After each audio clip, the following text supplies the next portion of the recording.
C'est ce même attachement qui anime Gilles et l'a poussé à s'installer sur le Causse pour élever des brebis et produire ses fromages.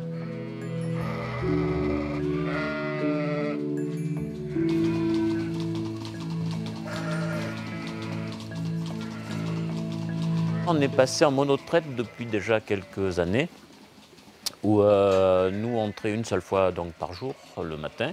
Alors ça diminue un petit peu la quantité de lait, mais comme le lait se retrouve un petit peu plus concentré, du coup on arrive à faire plus de fromage au litre que d'avoir un lait qui est trait matin et soir, où on a plus de quantité, mais qui est un peu moins riche, et donc où on arrive quasiment au même rendement.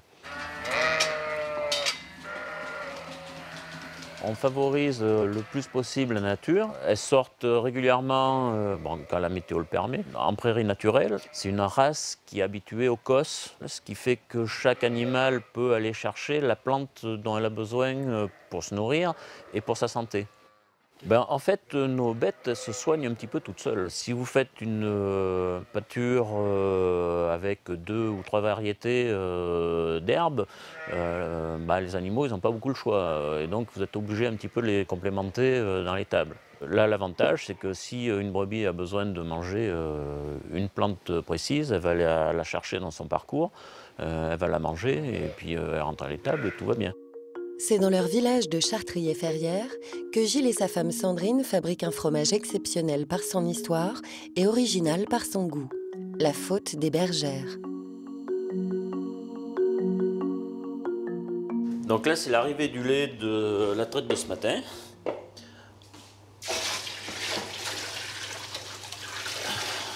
Donc là, on a gardé 100 litres ce matin pour la fabrication des fautes. Et il y a 60 litres qui vont rester pour les fromages lactiques. Alors la Faute des Bergères, en fait, l'idée est partie d'un groupe qu'on a voulu créer dans le Limousin pour un peu valoriser le fromage de brebis, histoire de contrer un peu le chèvre et le vache. Du coup, on avait une vieille recette de fromage de brebis qui existait à côté des Glotons, dans les champs de Bras, qui s'appelait la tome de Bras. Donc au bout de 50 ans, plus personne ne se rappelait comment c'était fait. Donc on a fait des essais. Au bout de 2 ans, on a trouvé un fromage qui nous plaisait. Et quand on l'a fait goûter aux vieilles personnes qui avaient goûté la tome de Bras, ils nous ont dit « Oh, votre fromage est excellent !» Mais ça n'a rien à voir. Alors du coup, on était un petit peu dépités, et puis on a dit écoutez, on a quand même un fromage qui nous plaît bien, qui ressemble quand même à quelque chose. Et, on a décidé du coup de l'appeler la Faute des Bergères, en hommage un peu aux bergères des Champs de Bras et puis de l'erreur qu'on avait fait en fabrication. Et du coup, voilà, on a sorti ce fromage-là. Au départ, ça a surpris un peu les gens, mais ça a accroché tout de suite parce que c'est un fromage qui est assez typique, qui ressemble pas vraiment aux autres fromages. Si on veut faire un raccourci, ça va être entre le reblochon et le camembert. C'est pour vous dire.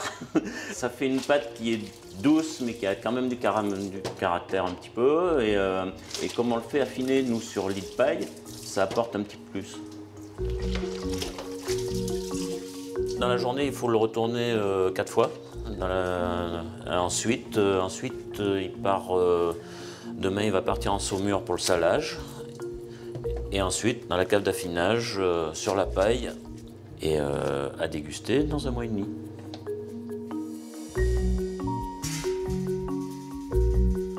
Alors ça, c'est les fautes qu'on a fabriquées il y a 2 jours.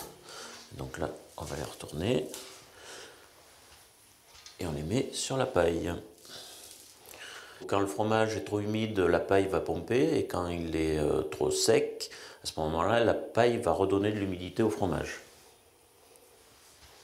Alors l'affinage se fait 1 mois minimum, mais c'est plutôt dans les 1 mois et demi, voire 2 mois. Après, c'est au goût de chacun, mais c'est vrai qu'il est plus goûteux à partir d'1 mois et demi.